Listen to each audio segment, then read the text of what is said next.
Tingnan nyo yung sunod niyang gagawin.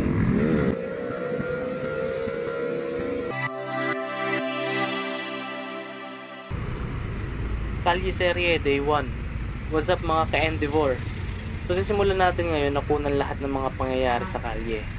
Kapag papasok ako mula sa bahay hanggang sa opisina and vice versa.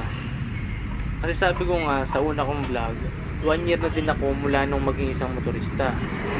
At halos araw-araw, iba't ibang kaganapan yung nangyayari sa kalye.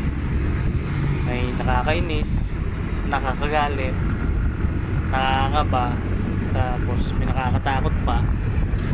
And syempre hindi mawawala yung nakakatawa. At yun yung ibabahagi ko sa inyo. Simulan natin dito kay kuya na naka-sniper, na talaga namang laban na laban sa daan. Akala mo nasa race track lang. Pauwi na ako nito At tingnan nyo yung sunod niyang gagawin. Oh my God!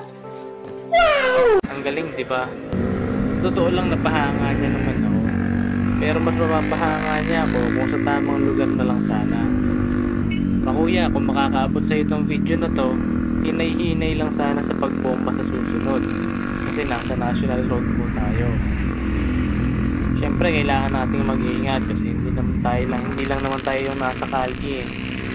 Ba't kaya hindi mo try gawin sa Mindanao yan? Uy, ka-Endeavor, umabot ka sa part na to. At dahil dyan, pwede mong i-click ang notification bell para ma-notify sa mga bagong videos na i-upload ko. Ay, hindi, sa YouTube. Sa YouTube pala yun. At para ma-notify ka sa mga bagong videos na i-upload ko, just like, follow, and share. Thank you!